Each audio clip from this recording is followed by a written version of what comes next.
कि 2 बांग्लादेशी बॉर्डर पार करके भारत एंटर किए थे और भारत एंटर करके चोरी करने आए थे और उसी बीच बीएसएफ ने उन पर गोली चला दी, दोनों के दोनों मारे गए। तो भाई मैं आपको बता सकता हूं, बड़े दावे के साथ बता सकता हूं कि जो मोहम्मद यूनिस है वो अपने दिमाग से काम नहीं कर रहा, वो वही कर रहा है जो सीआईए ने उनको बोला है करने के लिए। बांग्लादेश में आग लगी नहीं है, आग दिखाई जा रही है। ट्रुथ कुछ और ही है। दिमाग देखिए, I don't know what these Bangladeshis eat और how they think, I don't know, right? At least the protesters, if not the people, at least the protesters. Hadi मरा सिंगापुर में, सिंगापुर के एक अस्पताल में ओस्मान हदी मर गया, गोली लगी बांग्लादेश में।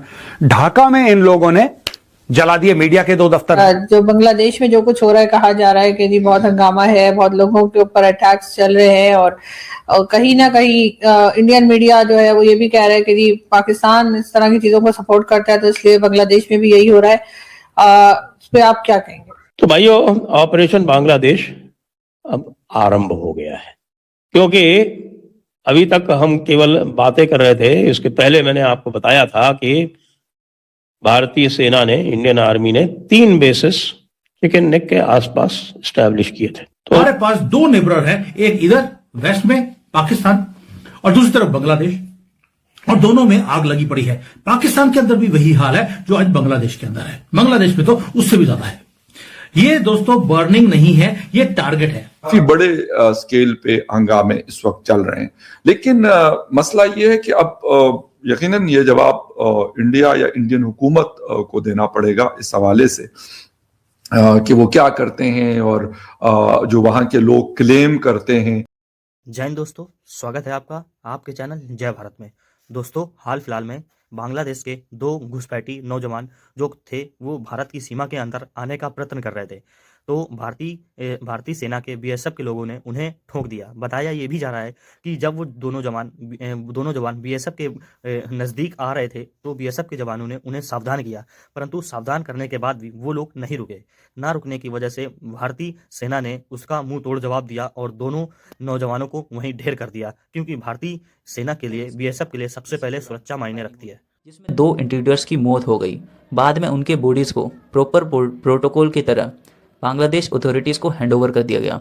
इसमें दोस्तों बांग्लादेश से आए हुए उन नौजवानों की गलती थी जो भारत के अंदर इलीगल तरीके से घुसने की कोशिश कर रहे थे, और बीएसएफ को सैल्यूट करना चाहिए ऐसे काम के लिए जिसने बॉर्डर सुरक्षा को पहले देखा और उन दोनों इंट्रूडर्स को ठोक दिया। टारगेट है भारत, टारगेट है यूएसए की तरफ से कि किसी तरीके से मोदी जी की गवर्नमेंट को गिरवाया जाए।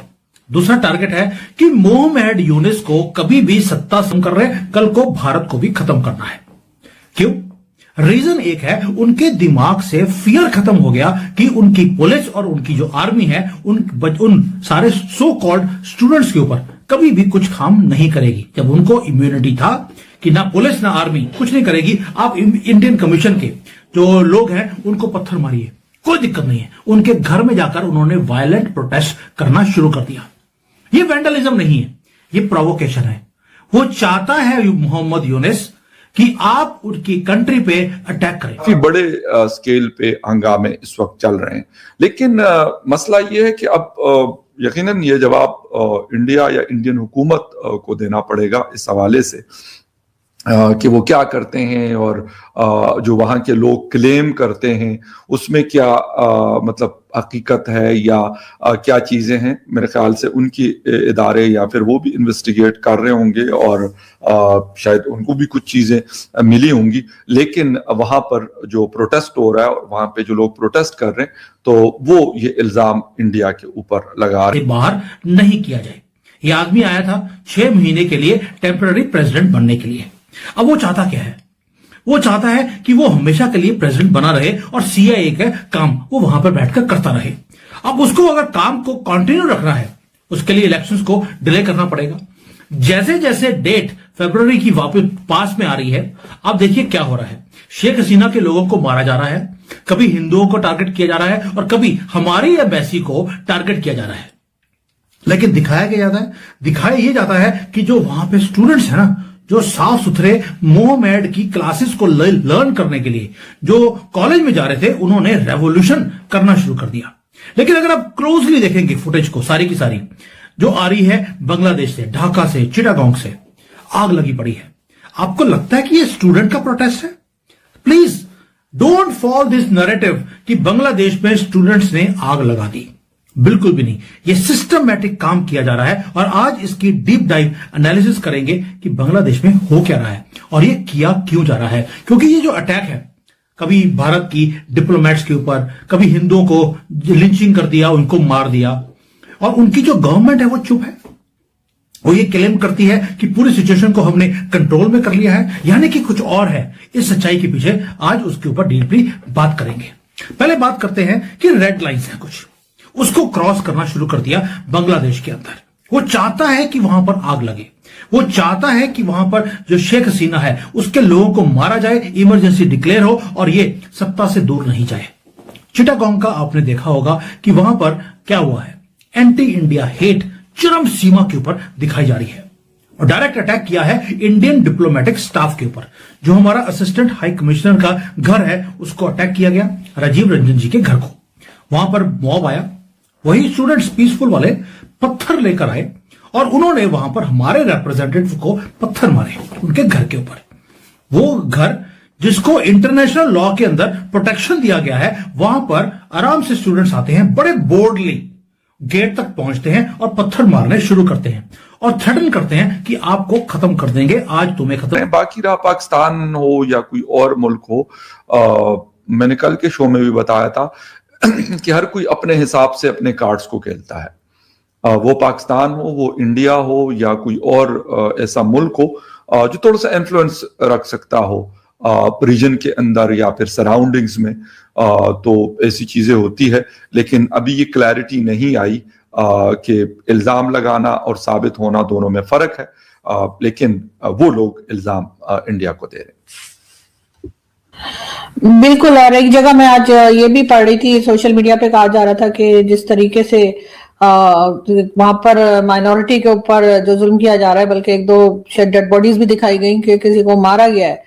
उन लड़ाई झगड़ों में कुछ लोगों की जानें भी गई हैं, तो उनमें कुछ हिंदू फैमिलीज के लोग भी हैं। तो अब कहा यह जा रहा था कि क्या भारत क्या अब निकालेगा जो हिंदू वहां पे रहते हैं, सॉरी जो बंगालीज वहां रहते हैं, बांग्लादेश के लोग जो भारत में हैं, क्या अब भारत उन लोगों को निकालेगा या नहीं, या निकाल देना चाहिए। तो अब इसके ऊपर भी डिबेट चल रही है, इसके ऊपर भी लोग बात कर रहे हैं। और यकीनन क्योंकि बॉर्डर लगा हुआ है बांग्लादेश और भारत का, तो डेफिनेटली ये चीजें आपको लगता है फखर, क्योंकि डॉक्टर साहब अभी भी शायद फोन पर है, तो मैं आपसे ही पूछूंगी कि आपको लगता है कि अब जितने इलीगल जो है उनको तो जाहिर है, जैसे हम अफगानिस्तान को निकाल रहे हैं तो ऐसे वो बांग्लादेश के लोगों को निकाल रहे हैं, तो उनकी जाने जाएंगी और स्पेशली माइनॉरिटी की जान जाएगी अगर, तो इससे तो गुस्सा और भड़केगा, कम तो नहीं होगा। देखें, जहां तक बात है लोगों के हवाले से कि हमने ये मेरे ख्याल आज से 1.5-2 साल पहले भी इस तरह की सिचुएशन बांग्लादेश के मुख्तलिफ इलाकों में देखी और उन्होंने जो हिंदू कम्युनिटी है उनको निशाना बनाया था, जो मेरे ख्याल में ज्यादती उस वक्त भी थी और अगर अब भी ये लोग ये कर रहे हैं तो ये गलत है, ये बहुत बड़ी ज्यादती है। दोस्तों, एक्सपर्ट्स का कहना है कि इलीगल क्रॉसिंग से सिर्फ सिक्योरिटी का इशू नहीं होता, बल्कि स्मगलिंग, ह्यूमन ट्रैफिकिंग और ऑर्गेनाइज्ड क्राइम से भी जुड़ा होता है। इसलिए बॉर्डर फोर्सेस को जीरो टॉलरेंस पॉलिसी फॉलो करनी पड़ती है। ये भी याद रखना जरूरी है कि बॉर्डर पर तैनात जवान सिर्फ एक यूनिफॉर्म नहीं होते, वो भी इंसान होते हैं जो एक्सट्रीम प्रेशर में डिसीजंस लेते हैं। देश की सेफ्टी के लिए एक गलत मूव उनकी जान भी ले सकता है। दोस्तों, हम जानते हैं बांग्लादेश के अंदर सिचुएशन अभी किस तरीके की है। बांग्लादेश में काफ़ी ज़्यादा प्रोटेस्ट हो रहे हैं, एंटी इंडिया नारे लग रहे हैं, और इस बीच 2 लोगों का इलीगल तरीके से भारत के अंदर घुसने की कोशिश करना काफ़ी ज़्यादा सिग्निफिकेंट माना जा रहा था, क्योंकि हमें नहीं पता कि उन दोनों जो बांग्लादेशी लोग थे उनके दिमाग में क्या चल रहा था और वो भारत में आके क्या कर सकते थे। क्या पता वो ISI के एजेंट हो, यानी कि पाकिस्तान के आतंकवादी भी हो सकते थे वो। तो बॉर्डर पर BSF ने वही किया जो उसे करना चाहिए था। देश की सुरक्षा सबसे पहले है, उसके बाद बाकी चीज़ें हैं। इस वजह से उन दोनों इलीगल लोगों को ठोक दिया BSF ने बॉर्डर पर, और बांग्लादेश के अंदर उन्हें वापस भेज दिया। और ये संकेत जा चुका है कि आगे। आई होप आपने वीडियो में एंजॉय किया होगा। तो ऐसे ही वीडियो देखने के लिए सब्सक्राइब कीजिए जय भारत चैनल को। हमारे चैनल पे आपको Pakistani action, Pakistani girls reaction, Pakistani media reaction, Pakistani funny reaction, Pakistani lasted update व पाकिस्तानी क्रिकेट अपडेट व पाकिस्तान की छोटी बड़ी न्यूज हमेशा मिलती रहेगी। मिलते हैं नेक्स्ट वीडियो में, जब तक के लिए जय हिंद, जय भारत।